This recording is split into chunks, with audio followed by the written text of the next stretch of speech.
The Earth intercepts a lot of solar power, 173,000 terawatts. That's 10,000 times more power than the planet's population uses. So is it possible that one day the world could be completely reliant on solar energy? To answer that question, we first need to examine how solar panels convert solar energy to electrical energy.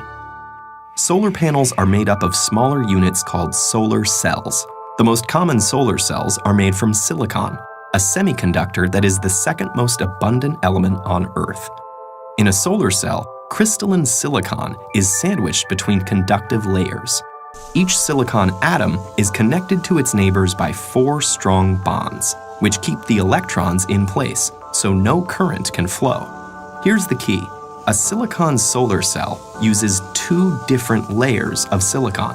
An N-type silicon has extra electrons, and P-type silicon has extra spaces for electrons, called holes. Where the 2 types of silicon meet, electrons can wander across the p-n junction, leaving a positive charge on one side and creating negative charge on the other. You can think of light as the flow of tiny particles called photons shooting out from the sun. When one of these photons strikes the silicon cell with enough energy, it can knock an electron from its bond, leaving a hole. The negatively charged electron and location of the positively charged hole are now free to move around. But because of the electric field at the p-n junction, they'll only go one way. The electron is drawn to the n side, while the hole is drawn to the p side. The mobile electrons are collected by thin metal fingers at the top of the cell. From there, they flow through an external circuit, doing electrical work like powering a light bulb, before returning through the conductive aluminum sheet on the back. Each silicon cell only puts out half a volt, but you can string them together in modules to get more power. 12 photovoltaic cells are enough to charge a cell phone, while it takes many modules to power an entire house. Electrons are the only moving parts in a solar cell, and they all go back where they came from. There's nothing to get worn out or used up, so solar cells can last for decades. So what's stopping us from being completely reliant on solar power? There are political factors at play, not to mention businesses that lobby to maintain the status quo.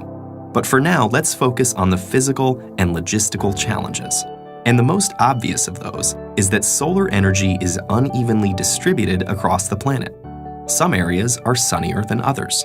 It's also inconsistent. Less solar energy is available on cloudy days or at night. So a total reliance would require efficient ways to get electricity from sunny spots to cloudy ones, and effective storage of energy. The efficiency of the cell itself is a challenge too. If sunlight is reflected instead of absorbed, or if dislodged electrons fall back into a hole before going through the circuit, that photon's energy is lost.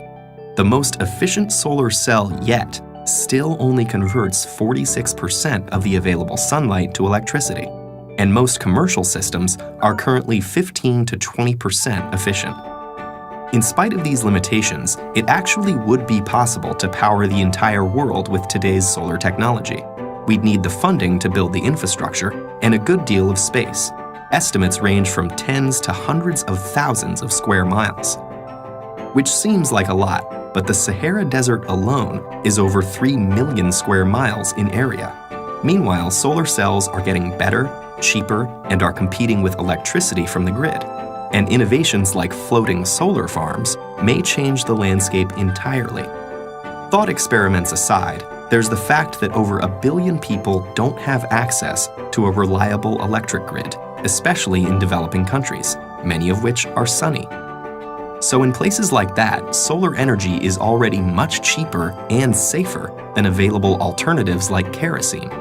For, say, Finland or Seattle, though, effective solar energy may still be a little way off.